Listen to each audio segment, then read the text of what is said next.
Alright, purihin po ang Panginoon. Good morning, good noon, good afternoon. Nasaan man po kayong panig ng mundo ngayon, gusto ko po kayong batiin ng isang mapagpalang araw ng linggo.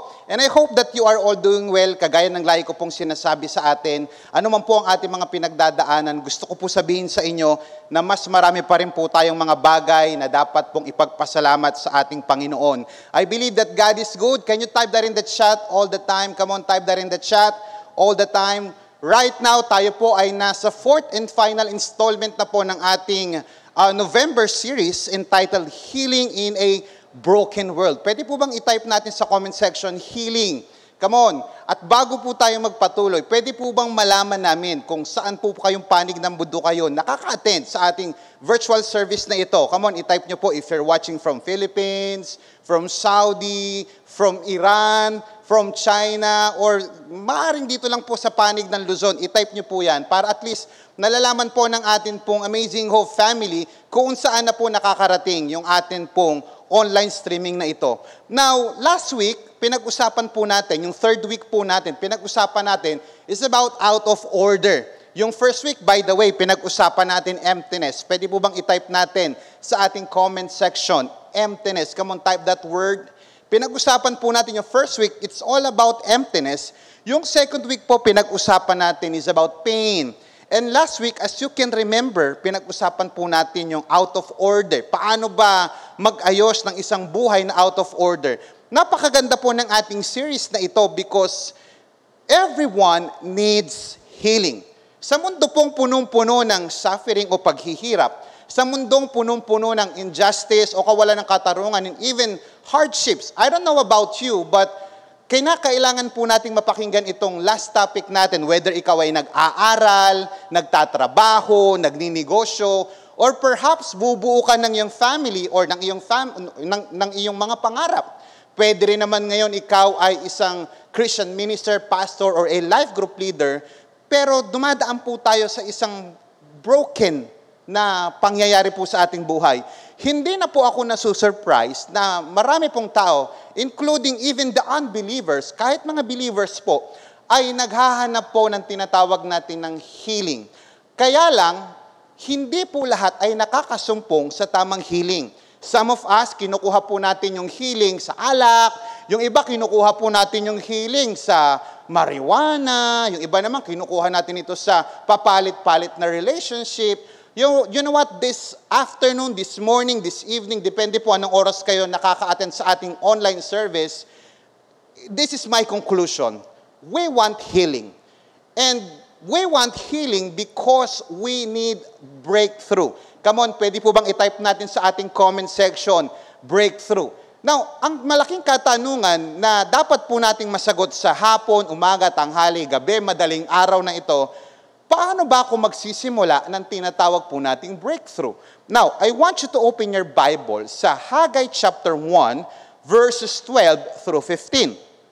Let me just repeat it. Haggai chapter 1, verses 12 through 15. Ito po yung continuation na sinasabi po last week ni Bishop Julius na kung saan itutuloy natin yung story nitong book of Haggai, particularly po sa chapter 1.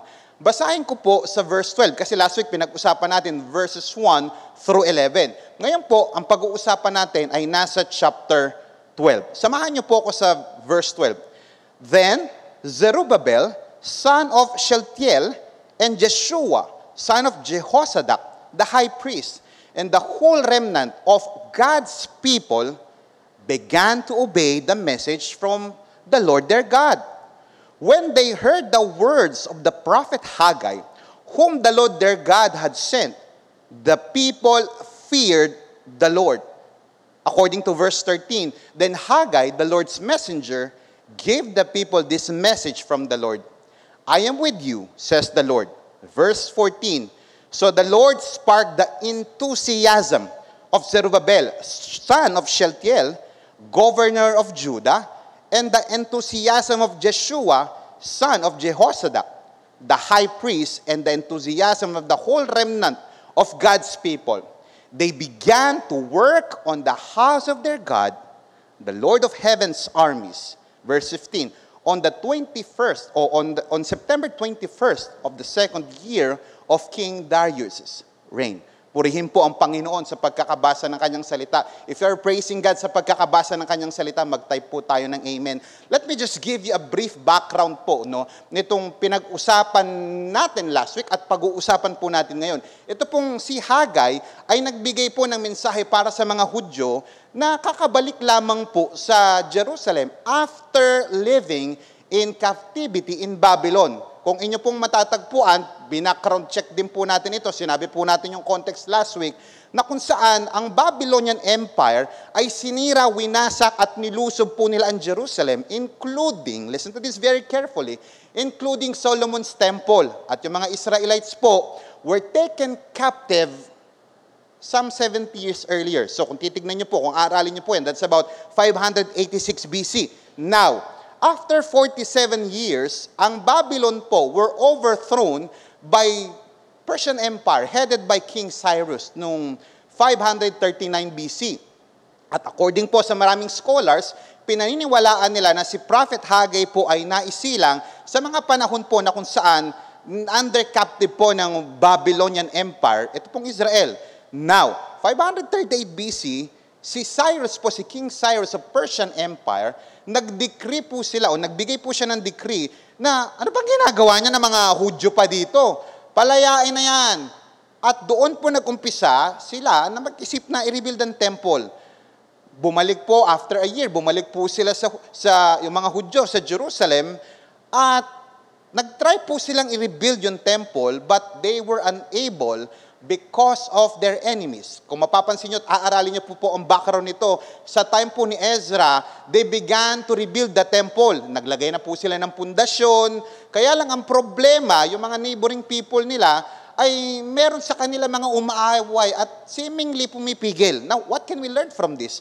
Posible pala na kapag may pinapagawa sa iyo ang ating Panginoon, ay may mga tao, perhaps situation, na maaring magpatigil sa iyo para mahinto ang isang bagay na maganda na pinapagawa sa iyo ng ating Panginoon.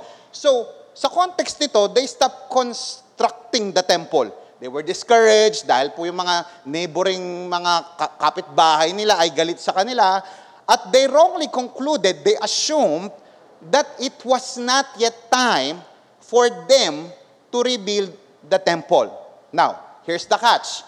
After how many years passed, no? Slowly but surely, ang Jerusalem po came back to life. So nakapag-build po ng mga tahanan, nakapagbukas ng mga tindahan, yung commerce ay na-establish, yung kanila pong mga fields ay nakapagtanim na po sila, at sila po ay umaani na, and life began to look normally. However, can you type that in the chat? Come on, if you can hear me loud and clear, pwede po bang i-type natin sa ating comment section? However, sige po, type natin, however, nasanay ang mga Israelites na mamuhay ng normal, na mamuhay ng maayos without God's temple. Sad to say, marami rin pong mga Christians right now, ang tila baga normal na rin mabuhay tayo na, nag-aaral naman ako nagtatrabaho naman ako may negosyo naman ako ikakasal, may girlfriend naman ako, may nililigawan naman ako, without worshiping our God. Listen, ang mga Hudyo, they failed to take care of God's house. Now, listen to this.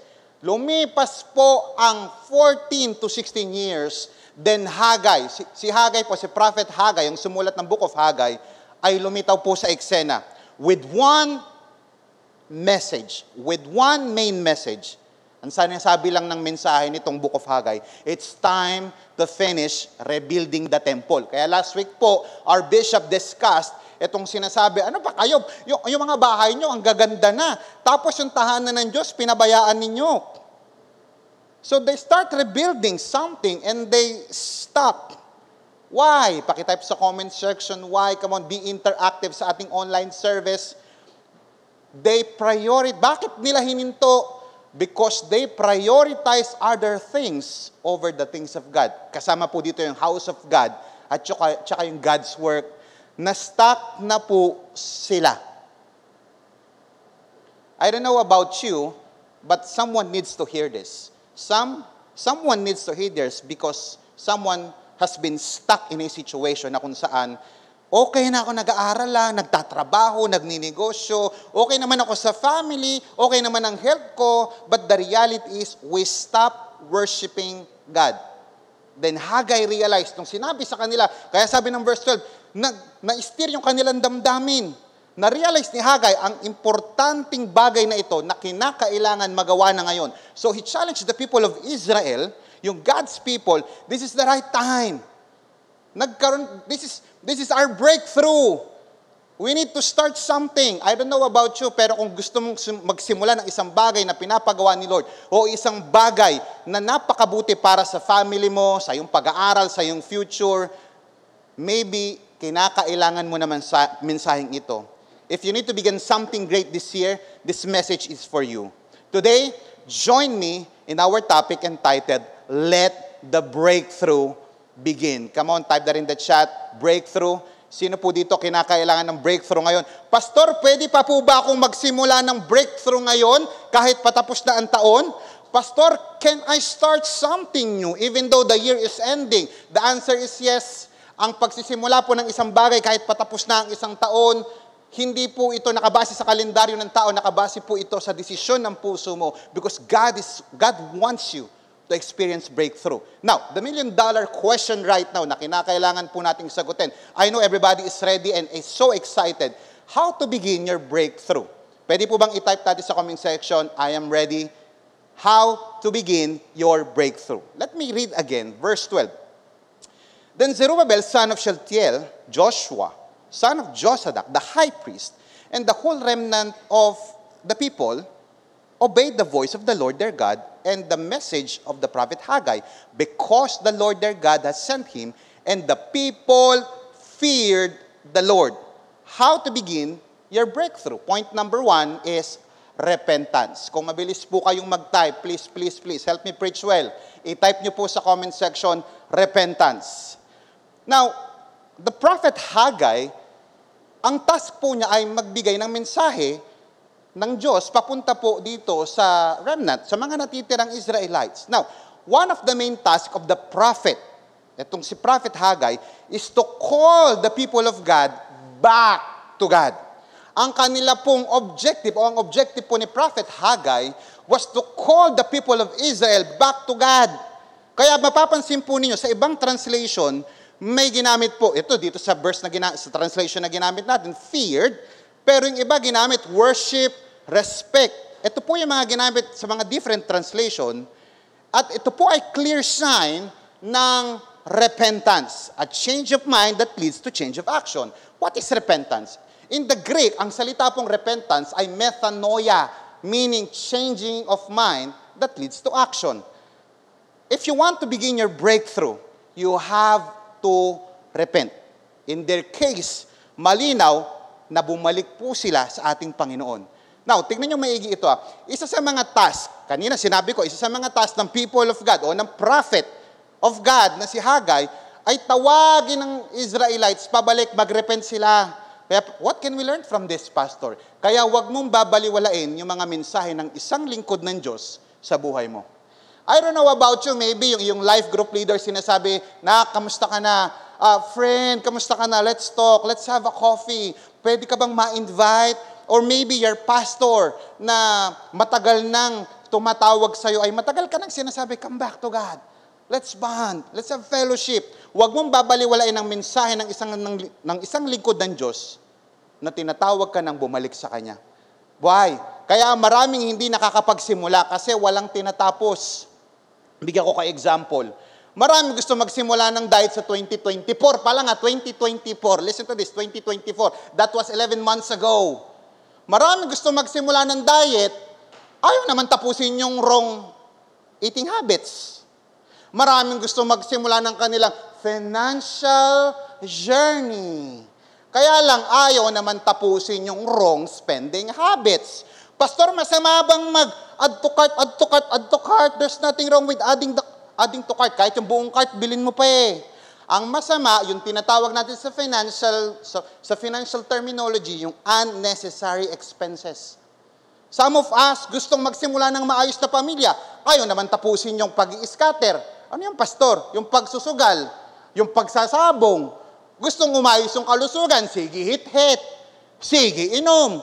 You see, ang importante na malaman natin, if you want to really have a breakthrough, this 2024, bago matapos ng 2024, o bago mag-start ng 2025, you need to go back to God.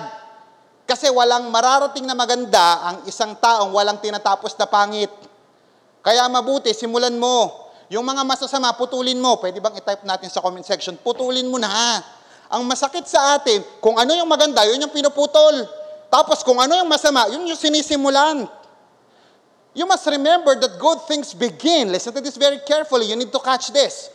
Good things begin when bad things end. Now, sa story na ito, sa pinag-uusapan po natin, may dalawang clear at important indication o marks na nanambalik na sila kay Lord. Una, word. Pangalawa, worship. Come on, pwede nyo po bang i-type sa comment section? Word and worship. Ano po ibig sabihin nito, Pastor? Paliwanag ko po sa inyo. Una, paano ako totally makakaranas ng repentance? O kung ako'y nakaranas na ng repentance, ano yung kinakailangan na ginagawa ko? Number one, follow the word of the Lord. I-type sa comment section, follow, come on. Follow, pwede mong i-all caps yan, yung talagang intense. Follow the word of the Lord. Ang totoong repentant, ang totoong nagsisisi, ay sumusunod. Kasi malaki po ang pinagkaiba ng umiyak sa nagsisi.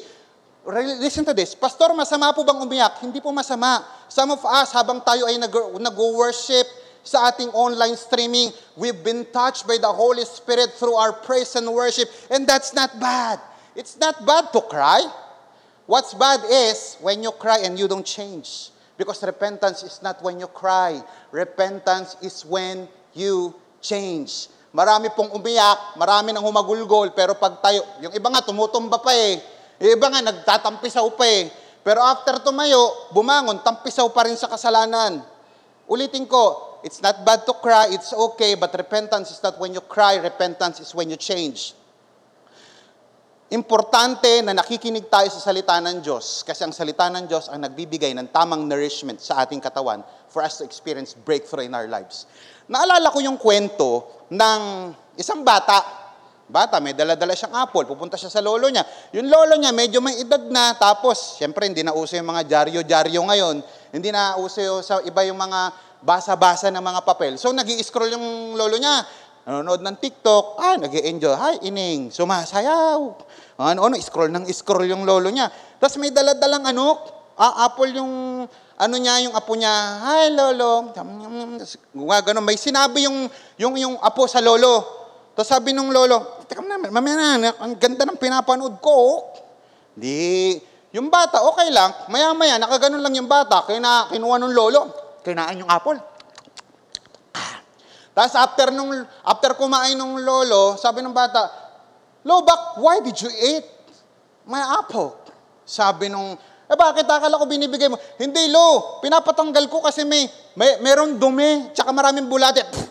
Kaya ngayon yung lolo, sumakit yung kanyang katawa, yung kanyang tiyan, naapektuhan yung kanyang kalusugan. You see, hindi kasi siya nakikinig sa instruction ng kanyang apo, kaya nag-cause ito ng pain. And some of us are in pain right now because we're not listening to God's right instruction. Pakisabi sa comment section, makinig ka kasi. Si Hagay, kaya sinabi niya, tignan nyo, nagtanim kayo, tas konti yung ani nyo. Ano pa? Nagtatrabaho kayo, tapos yung mga bulsa nyo, butas. Umiinom kayo, tapos kulang pa rin. Why? Kasi I withheld it.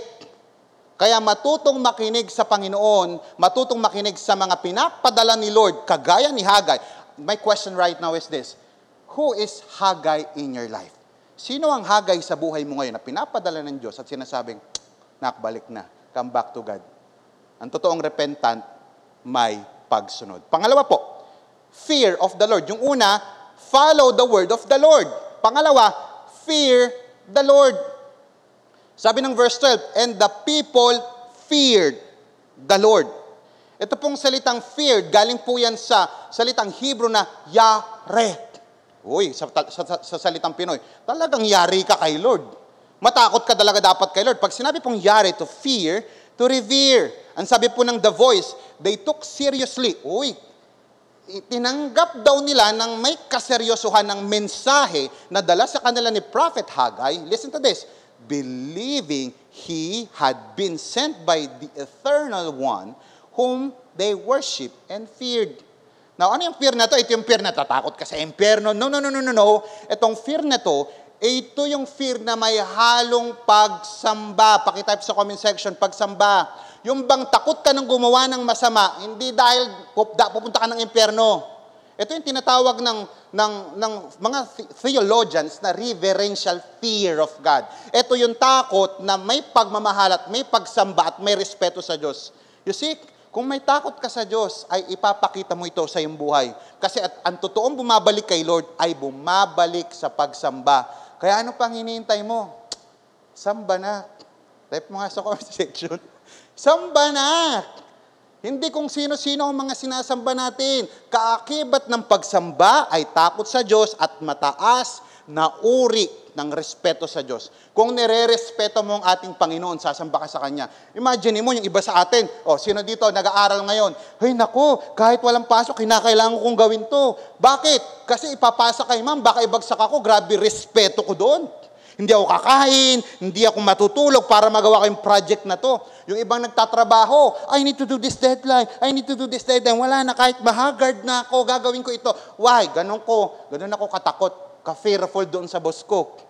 Yung iba nga sa atin, mas takot pa nga kayo sa misis nyo kaysa kay Lord eh. Iba naman kasi yung asawa ko, pastor, matindi. You see? Pero ang tunay na may takot sa Diyos, may respeto at may pagsamba. Yung mga binanggit ko po kanina, mga tao yon, hindi hamak na dapat ang respeto at pagsamba natin ay mataas pagdating po sa ating Panginoon. Kung gusto mong humarap sa iyong bagong buhay, dapat handa kang tumalikod sa iyong luma. Pwede po bang palakpakan natin ang ating Panginoon? Praise God, purihin natin ang ating Panginoon. How to begin your breakthrough? Repentance. Pangalawa po, verse 13. Then the Lord told them, again, sending the message through Haggai, his messenger, I am with you, I will bless you. Una po, repentance. Pangalawa, how to begin your breakthrough is reassurance. Come on, type that in the chat, reassurance. Ang mga people po ng Israel by this time were oppressed. Sila po ay pinahihirapan, pinapersecute, tinatakot ng kanilang tinatawag na frenemies. Pag sinabi pong frenemies, mga kaaway from within and from without. But the Lord responded to their genuine repentance dahil nagsisi sila, Lord, patawarin mo kami. Gusto namin bumalik ulit sa tunay na pagsamba. Ay, dahil si Lord, nakita nila na nagrepent itong mga tao, nakita ni Lord na nagrepent ito, ay nagbigay siya ng reassurance. What is reassurance? Reassurance is the action of removing someone's doubt or fear. Listen, hindi talaga sila nag-umpisa ng kanila mga gagawin hanggat walang reassurance galing kay Lord. Ano ba makukuha nila dito sa reassurance ni Lord? Ano yung mga mabibigay ni Lord sa kanila? Una, reassurance of His presence. Sabi ng verse 13 sa TLB, I am with you. Ay, mahalaga talaga kapag kung sino yung kasama mo ha. Di ba example, kapag ka magpapacheck up ka, samahan mo ko. Iba naman sa atin, with my girlfriend. Oy, samahan mo ko. Bakit? Kasi pag kasama mo yung iyong sinisinta, kapag kasama mo yung mahal mo, aba. Mahal ko, 24, ikaw lang sapat na. Sa presensya mo nawawala ang aking takot. Yan tayo eh. You see, tao yun. Okay naman yun. Pero lalong-lalo na, paano pa kaya kapag si Lord ang nangako? Kasi yung iba, nangangako, napapako, pero si Lord nagpapako para ang pangako ay matupad. Mahalagang malaman natin sa ating journey ngayon, listen to this brothers and sisters, na sa journey po natin, mahalaga po, lalong-lalo na kung talaga nagsisi ka, mahalagang malaman mo na sinasamahan ka ng ating Panginoon ngayon. Kung sino man po dito ang nag-aaral, kasama mo ang Panginoon. God is with you in school sa iyong pag-aaral. Dinideclare mo lagi na, Lord, kasama kita sa aking pag-aaral. Ikaw ay nagtatrabaho. Lord, kasama ka sa aking finances. Kasama ka sa aking business. Kasama ka sa pagpapalago ko ng family, ng mga pangarap kong ito. Lord, kasama rin kita sa aking personal na buhay. Listen to this very carefully.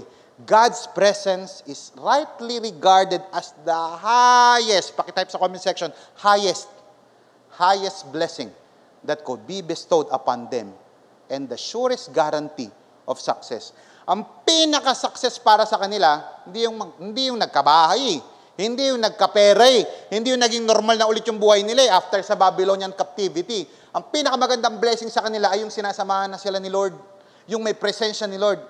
Listen to this. Ang pinakang masarap na buhay sa mundo ay hindi yung buhay na puro problema. Hindi ko sinasabing yung buhay na walang problema. Ang pinakamasarap sa buhay ng mundo ay yung hindi walang problema. May pinagdadaanan tayong problema ngayon. But ang pinakamasarap na kalagayan sa mundo ay yung matinding problema ang pinagdadaanan mo, kasama mo ang presensya ng ating Panginoon. Whether ikaw ay nag-aaral, nagtatrabaho, may pinagdadaanan ka financially, may pinagdadaanan ka personally, may pinagdadaanan ka sa iyong health, siguraduhin mo, anuman, gaano man katindi ang pinagdadaanan mo, look at me right now, siguraduhin mo na kasama mo ang presensya ng ating Panginoon. Because right now, sinasabi sa ng ating Panginoon, as you repent before God, I am reassuring my presence. My presence will be with you. Pangalawa po, reassurance of His provision. Pwede po bang i-type natin sa comment section, provision. Hindi lang sinasabi ni Lord na kasama niyo ako, ito matindi, ito yung masarap eh. I am with you. Sabi niya, provision. Pangalawa, I will bless you. Provision yan. Naalala ko yung sinabi ni Bishop Thomas Cook. Sabi niya, if God says, I am with you in any undertaking, meaning in any circumstances, ano man ang pinagdadaanan mo, basta sinabi ni Lord na kasama mo ko, that is enough. Tapos na, kumbaga sa boxing, tapos na, tigil na natin to, close na natin to, tama na, ending na. Parang ganun ang sinasabi nito ni Bishop Thomas Cook. Basta sinabi ni Lord na sasamahan kita, it is enough. We need not wish for more. Hindi ka na dapat maghangad pa ng iba. Yung matatamasa mong pagpapala sa buhay mo o yung tinatamasa mong pagpapala sa buhay mo sa pagsunod mo kay Lord, bonus na lang yun. His presence includes all blessedness and almighty aid. Mga kapatid, nothing beats the presence of God. Because if you have the presence of God in your life, maniwala ka, panalo ka sigurado. Kapag meron ka nito, panalo ka sigurado. Pakitype nga sa comment section, panalo ka. In fact, ang dami pong account sa Bible, particularly sa New Testament account, patungkol sa mga tao na sinamahan ng Diyos despite of their hardships, despite of their sufferings, despite of their circumstances, but still, God provided for them. May provision. Tingnan nyo, Genesis 39:2. The Lord was with Joseph so that he prospered. 2 Kings 18:7. The Lord was with him, and Hezekiah was successful in everything he did. Listen to this. What can we learn from this passage? Ano man po ang ginagawa mo ngayon, nag-aaral ka, nagtatrabaho, nagninegosyo, meron kang ministry, siguraduhin mo that whatever you do, kasama mo si Lord. Kasi kung nasan si Lord, nandun ang pagpapala. Kung nasan si Lord, nandun ang protection. Kung nasan si Lord, nandun ang provision. Indeed, God's presence is the sure guarantee of victory. Ulitin ko po, sabi ng TLB, I am with you, I will bless you. Ito po yung ating declaration. God is with me and God will bless me.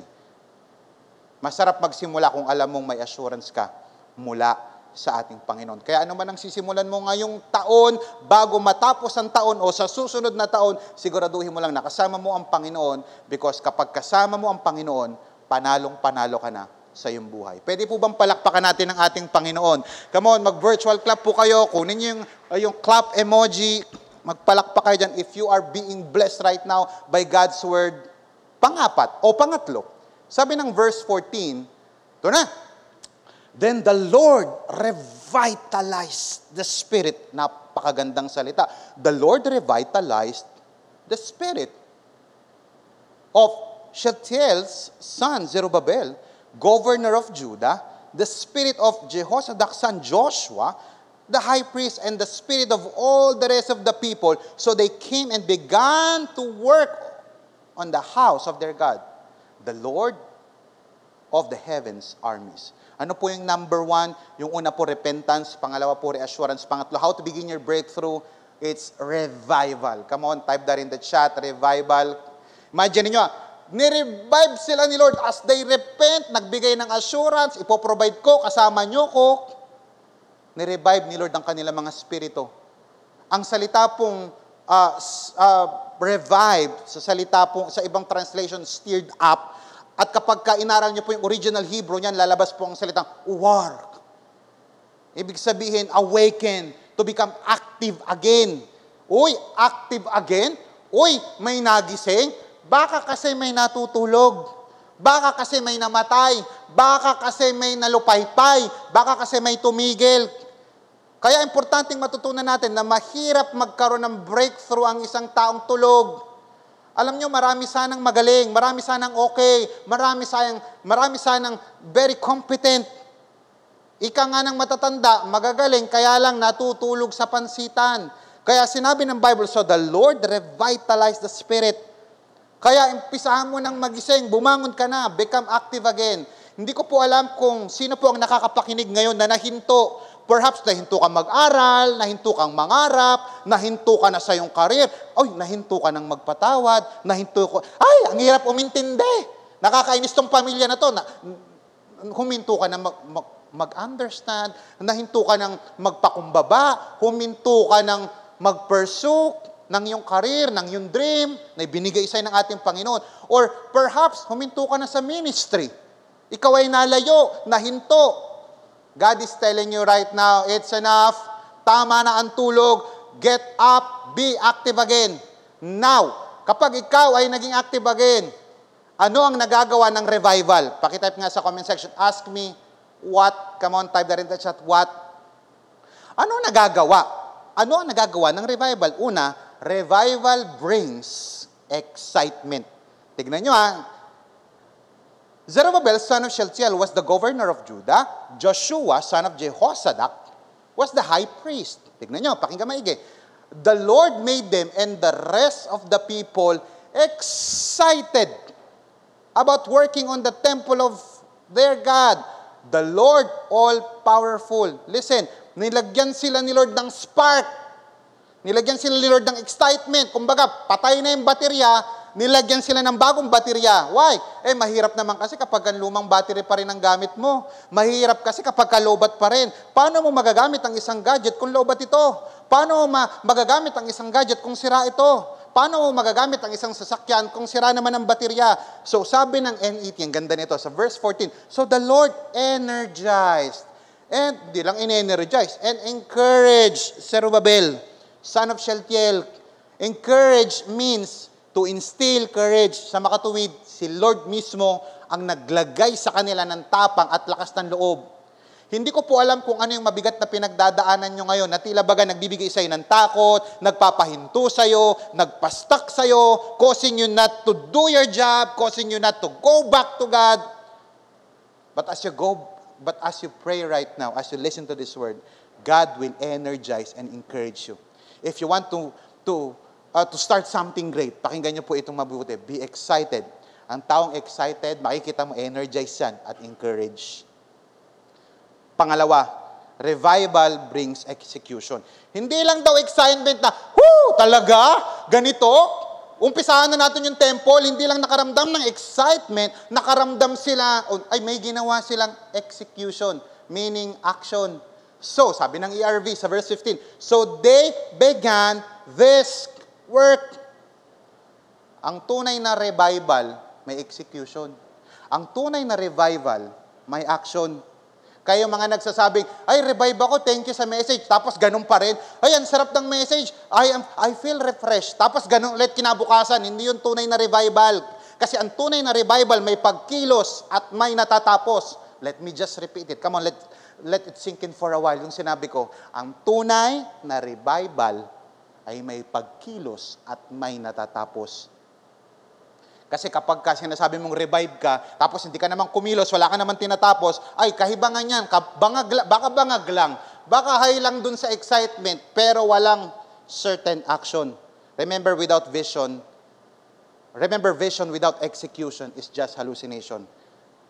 Kapag ka nag-revive si Lord, tiyak na ang tao ay gagalaw at magkakaroon ka ng goal. In conclusion, How to begin your breakthrough.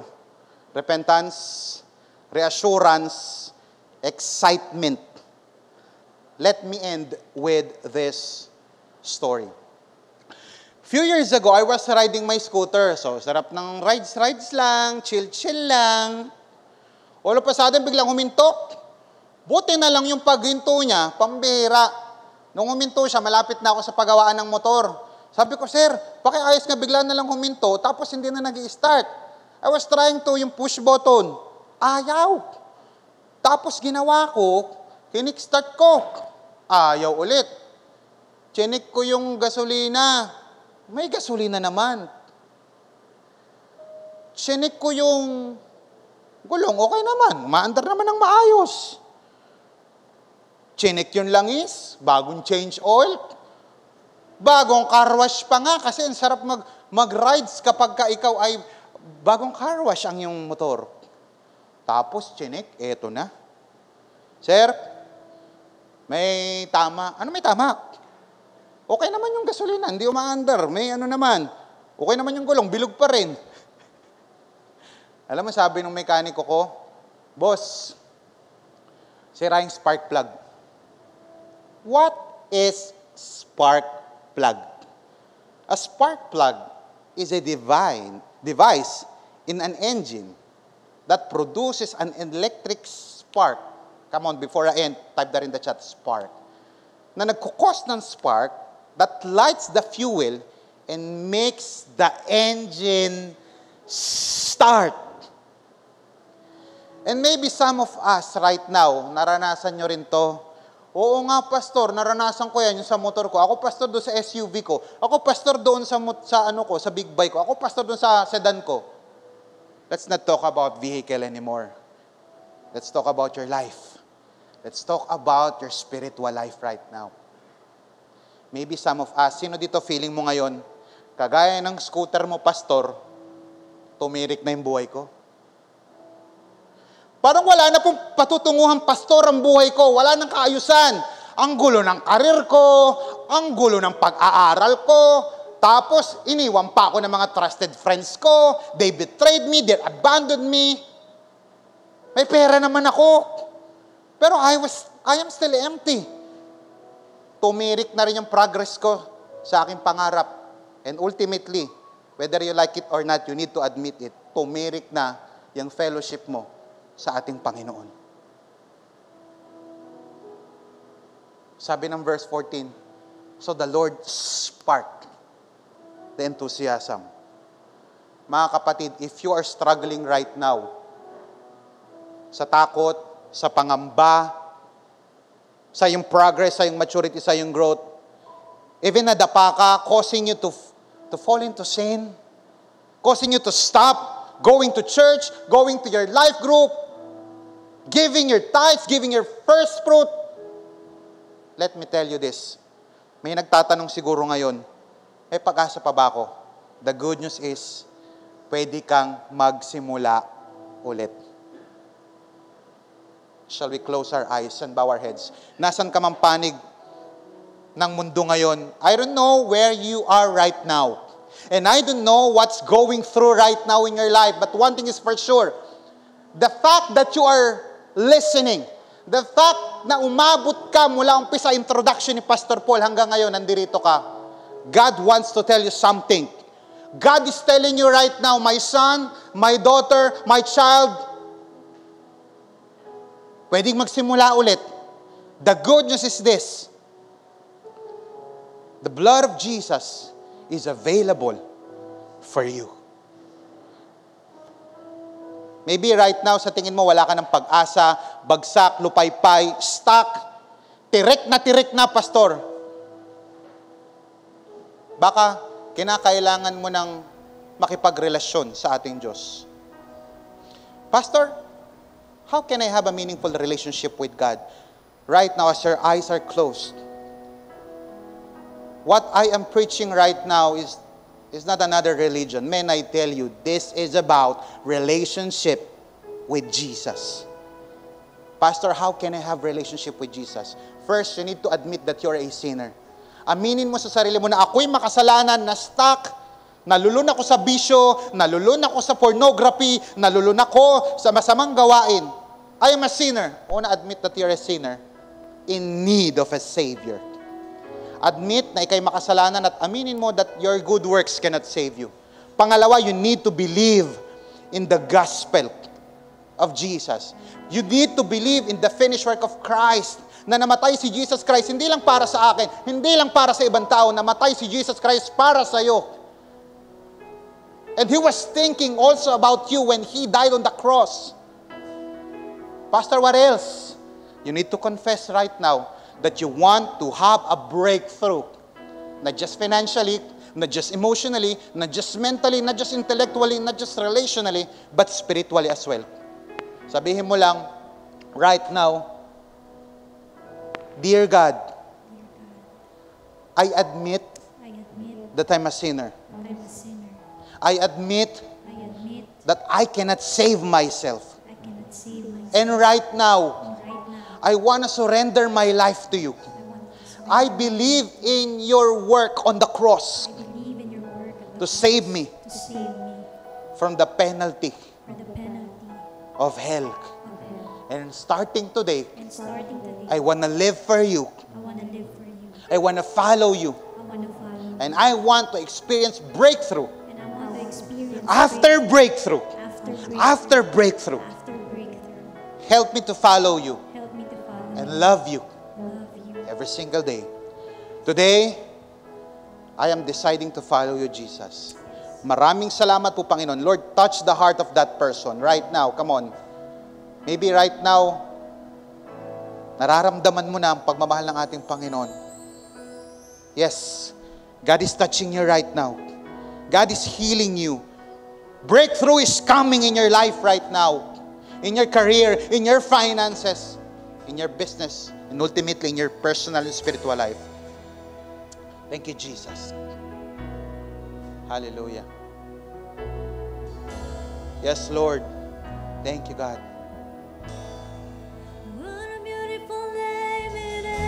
Yes, oh God. What a beautiful name it is. Thank you, Jesus. The name of Jesus.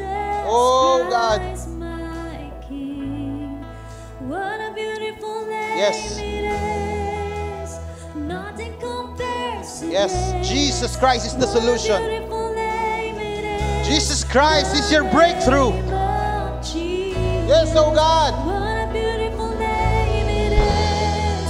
What a beautiful name it is. The name of Jesus Christ, my King. Come on, let's worship What a God. beautiful name it Nasaan ka mang panig ngayon? Purihin mo ang Panginoon. is. Yes. What a beautiful name It is the name of Jesus. What a beautiful name it is. Yes. What a beautiful name it is. The name of Jesus Christ, my King. What a beautiful name it is. Nothing compares to it. Yes, oh God. What a beautiful name it is. The name of Jesus. Oh, yes. Come on. Breakthrough. Breakthrough. Yes. Jesus. Hallelujah.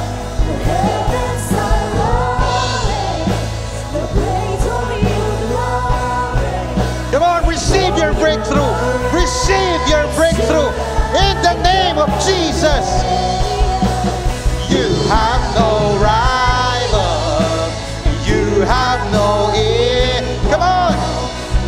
When forever God you reign. Yours is the kingdom. Yes, God. Yes, oh God. Above all names. What a powerful name it is. The name of Jesus Christ, my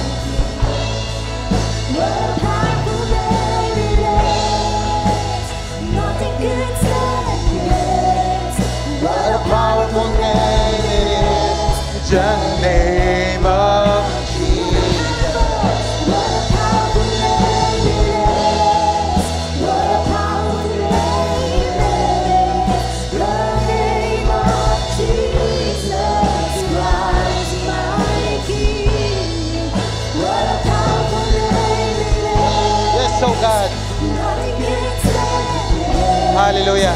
What a powerful name it is, the name of Jesus. What a powerful name it is, the name of Jesus. What a powerful name it is, the name of Jesus. Hallelujah. Father, we thank you for this moment. Thank you for giving us breakthrough. Thank you, God, for your love, for your grace, for your mercy. Salamat, Panginoon, because someone received his or her breakthrough right now. Marami pong salamat, Panginoon Diyos. To you all the glory, the praises and honor. It's in Jesus' mighty name we pray. All of amazing people will say, Amen and amen. God bless you.